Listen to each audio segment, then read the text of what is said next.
Առավոտյան ժամը 7-ից սկսած հակակոռուպցիոն կոմիտեի քննիչները, նաև ազգային անվտանգության ծառայության, եթե չեմ սխալվում, Ալֆա ջոկատը, իդեպ մարդիկ, որոնց ֆունկցիան ամենևին այն գործողությունները չի, որոնք հիմա իրականացվում են Ռոբերտ Քոչարյանի բնակարանում, Լևոն Քոչարյանի բնակարանում, այն բոլոր հիմնարկներում, որոնցում մասնաբաժին ունեն Քոչարյանի ընտանիքի անդամները, դրանց այդ հիմնարկների տնօրենների նաև բնակարաններում առավոտվանից գործողություններ են իրականացվում, այս պայդրությամբ էլ դեռևս ԱԱԾ-ի ծառայողները եւ հակակոռուպցիոն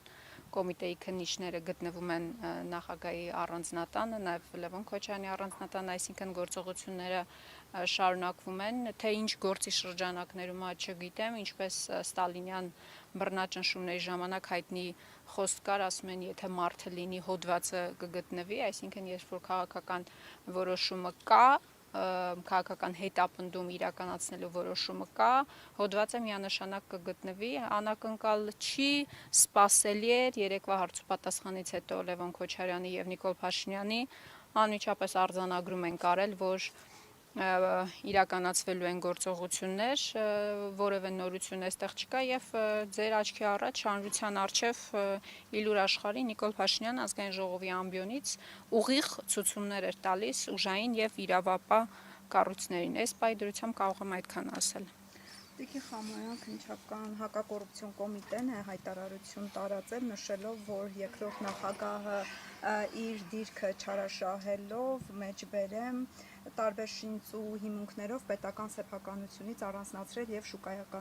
շուկայականից էականորեն ցածր գներով ձեռք է բերել հասարակական եւ տնտեսական նշանակություն ունեցող մի շարք արժեքավոր գույքեր։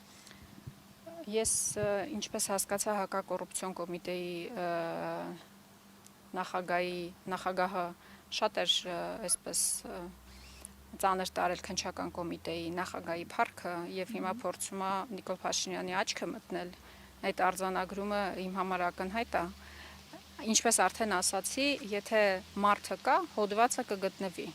Եվ այս ընթացքում, այս տարիների ընթացքում, այս 8 տարվա ընթացքում մենք բազմաթիվ դեպքերի ենք ականատես եղել, թե ինչպիսի հետապնդումներ են իրականացվել նախագահ Քոչարյանի նկատմամբ, բայց ես մեր հայրենակիցներին ուզում եմ հիշեցնել, նաև նախընտրական շրջանում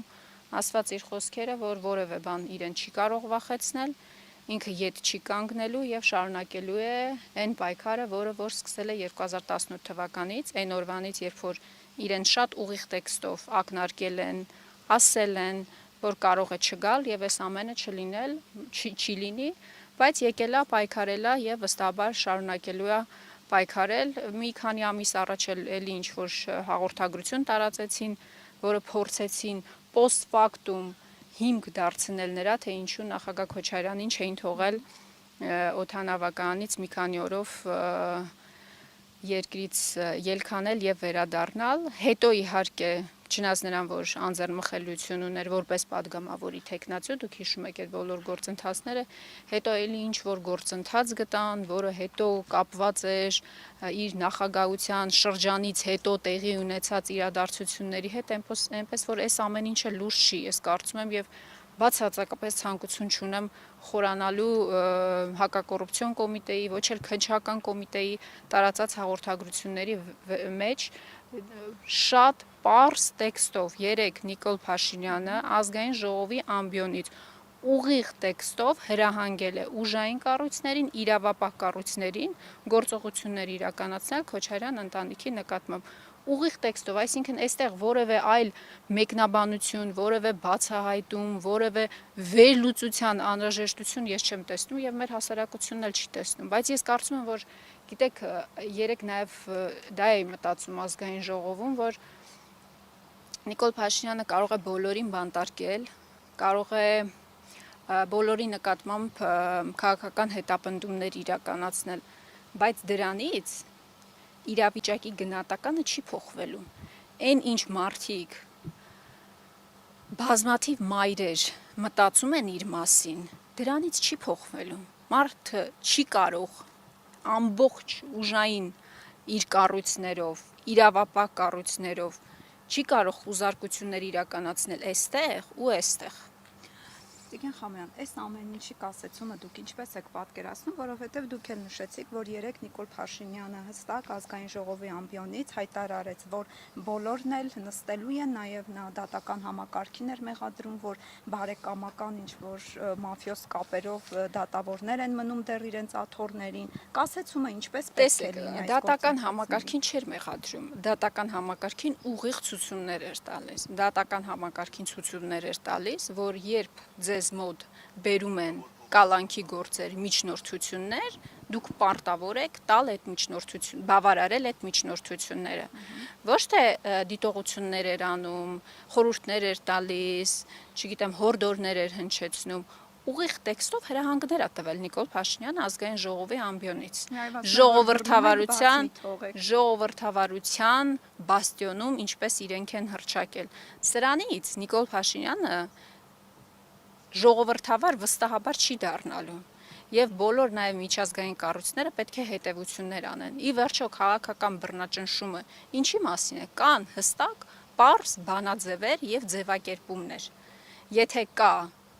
ընտրովի մոտեցում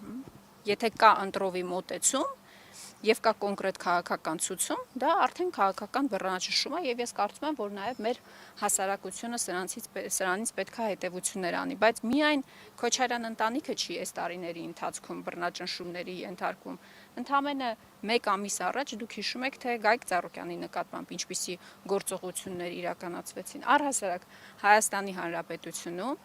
նախագահից սկսած մինչև ձմերուկ վաճառող ենթարկվում է քաղաքական հետապնդման միայն նրա համար, որ իր անհամաձայնությունն է հայտնում այն գործողությունների նկատմամբ, որ իրականացնում է Նիկոլ Փաշինյանը Իլհամ Ալիևի ուղիղ ցուցումներով, սահմանադրություն փոխելով,